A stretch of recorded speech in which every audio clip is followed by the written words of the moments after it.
चलिए आप सभी को दोस्तों मैं बेताल 25 पाप किसको लगा कहानी सुनाने जा रहा हूं। अगर आप सभी लोग चैनल पर नए हैं तो चैनल को सब्सक्राइब एवं वीडियो को एक लाइक जरूर करिएगा। चलिए स्टार्ट करते हैं।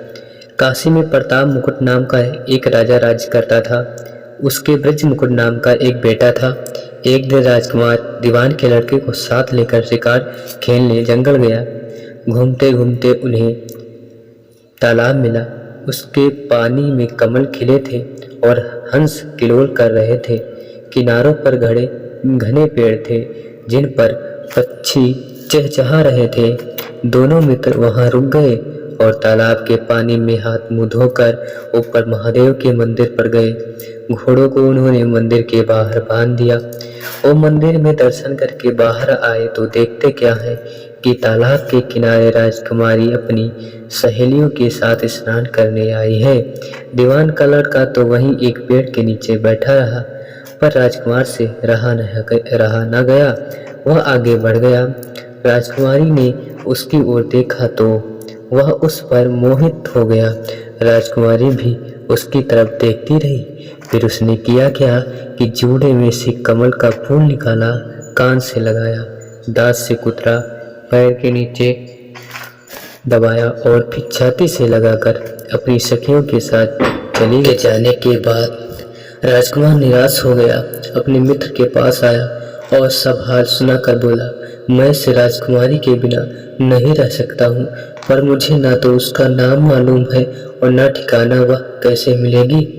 दीवान के लड़के ने कहा, राजकुमार आप इतना घबराए नहीं, वह सब कुछ बता गई है। राजकुमार ने पूछा, कैसे?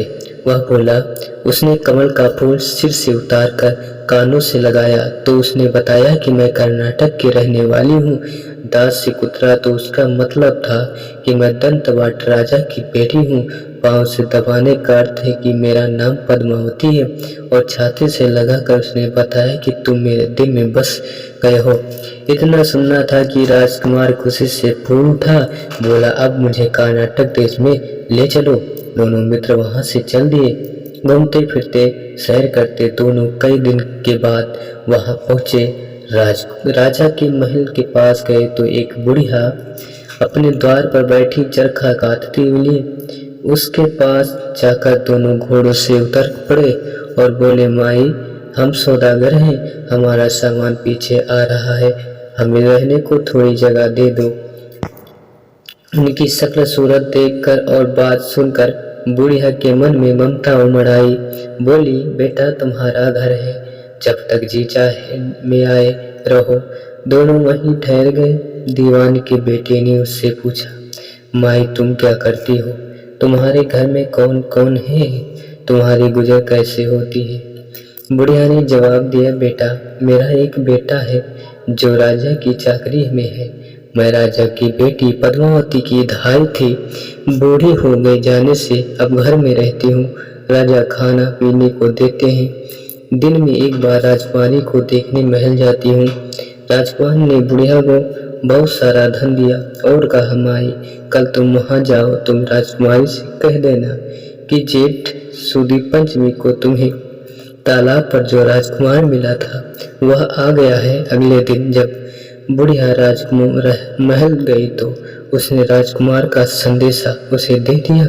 सुनते ही राजकुमारी ने गुस्सा होकर हाथों में चंदन लगाकर उसके गाल पर तमाचा मारा और कहा, मेरे घर से निकल जा।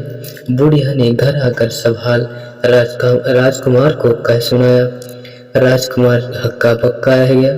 तब उसके मित्र ने कहा, राजकुमार आप घबराए नहीं, उसकी बातों को समझें। उसने दसों उंगलियां सफेद चंदन में मारी है। इसका मतलब है यह है कि अभी 10 रोज चांदनी के हैं। उनके बीतने पर मैं अंधेरी रात में मिलूंगी। 10 दिन के बाद बुढ़िया ने फिर राजकुमारी को खबर दी तो इस बार उसने केसर के रंग में 3 उंगलियां डुबोकर उसके मुंह पर मारी और कहा, भाग यहाँ से।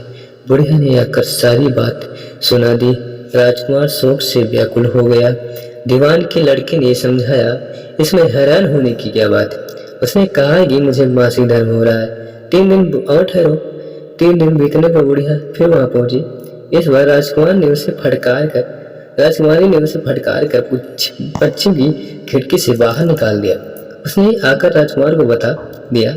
सुनकर दीवान का लड़का बोला, मित्र, उसने आज रात को तुम्हें उस खिड़की की राह बुलाया है। मारे खुशी के राजकुमार उछल पड़ा।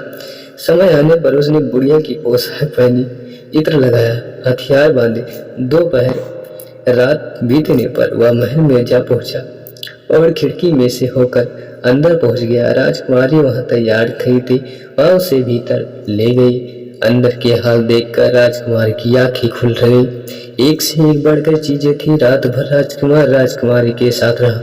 जैसे ही दिन निकलने को आया कि राजकुमारी ने राजकुमार को छिपा दी और रात होने पर फिर बाहर निकाल दिया। इस तरह कई दिन बीत गए। अचानक एक दिन राजकुमार को अपने मित्र की याद आई। उसे चिंता हुई कि पता नहीं उसका क्या हुआ होगा। दांत देखकर राजकुमार ने कारण पूछा तो उसने बता दिया। बोला, वह मेरा बड़ा प्यारा दोस्त है, बड़ा चतुर है। उसकी होशियारी से ही तो तुम मुझे मिल पाई हो। राजकुमारी ने कहा, मैं उसके लिए बढ़िया बढ़िया भोजन बनवाती हूँ, तुम उसे खिलाकर तसल्ली देकर लौट आना। खाना साथ में लेकर राजकुमार अपने मित्र के पास पहुंचा। वह महीने भर से मिले नहीं थे। राजकुमार ने मिलने पर सारा हाल सुनाकर कहा कि राजकुमारी को मैंने तुम्हारी चतुराई की सारी बातें बता दी, तभी तो उसने यह भोजन बनाकर भेजा है। दीवान का लड़का सोच में पड़ गया। उसने कहा, यह तुमने अच्छा नहीं किया। राजकुमारी समझ गई कि जब तक मैं हूँ वह तुम्हें अपने बस में नहीं कर रख सकती, इसलिए उसने इस खाने में जहर मिलाकर भेजा। इतना कहते ही राजकुमार ने दीवान के लड़के पर गुस्सा किया, पर उसने यह कहकर दीवान के लड़के से थाली में से एक लड्डू उठाकर कुत्ते के आगे डाल दिया। खाते ही कुत्ता मर गया। राजकुमार को बड़ा बुरा लगा। उसने कहा, ऐसी स्त्री से भगवान बचाए, मैं अब उसके पास नहीं जाऊंगा। दीवान का बेटा बोला, नहीं, अब ऐसा उपाय करना चाहिए जिससे हम उसे घर ले चले। आज रात को तुम वहां जाओ। जब राजकुमारी सो जाए तो उसकी बाईं जांघ पर त्रिशूल का निशान बनाकर उसके गहने लेकर चले आना। राजकुमार ने ऐसा ही किया। उसके आने पर दीवान का बेटा उसे साथ ले गया।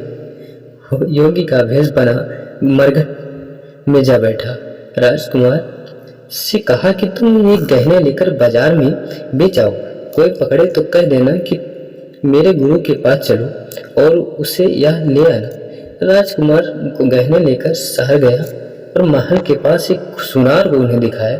देखते ही सुनार ने उन्हें पहचान लिया और कोतवाल के पास ले गया। कोतवाल ने पूछा तो उसने कह दिया कि ये मेरे गुरु ने मुझे दिए। गुरु को भी पकड़वा लिया गया। सब राजा के सामने पहुंचे। राजा ने पूछा, योगी महाराज, ये गहने आपको कहाँ से मिले?